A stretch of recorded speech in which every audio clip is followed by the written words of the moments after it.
Pemirsa, selama hampir 2 tahun terakhir, pandemi COVID-19 sangat berdampak pada seluruh lapisan, tak terkecuali pada pengusaha transportasi.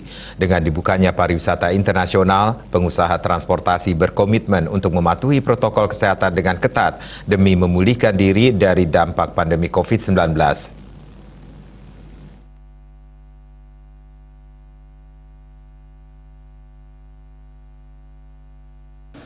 Dampak pandemi COVID-19 ini sangat berdampak pada seluruh lapisan masyarakat, tak terkecuali pada pengusaha transportasi. Di masa pandemi COVID-19, pengusaha transportasi hanya bisa mengandalkan wisatawan lokal, terutama dari instansi pemerintah.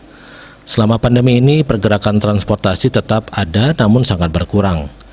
Seluruh industri pariwisata berharap secepatnya dibukanya pintu internasional, mengingat sudah terlalu lama aset-aset properti diam begitu saja dan tak digunakan, sehingga dikhawatirkan rusak.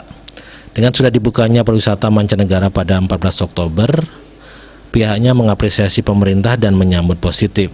Sebelum pandemi, hampir 80% pengusaha transportasi mengangkut wisatawan asal Tiongkok.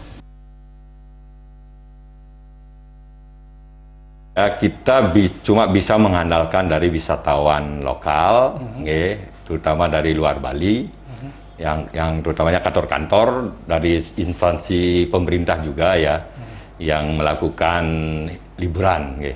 Yang kedua dari masyarakat lokal, karena antara Sanur Nusa Penida ini ada kelebihan, terutamanya Pulau Nusa Penida ya, karena ada sektor pariwisatanya bergerak di bidang water sport, yang kedua alamnya, yang ketiga adalah spiritualnya.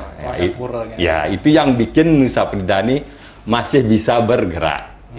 Ketimbang mungkin dengan daerah-daerah yang lain memang betul-betul mengandalkan wisata asing. Dengan dibukanya pariwisata Bali, pengusaha transportasi dalam hal ini siap mematuhi penerapan protokol kesehatan. Bahkan prokes ini diberlakukan dengan sangat ketat. Agung Ria, Bali TV.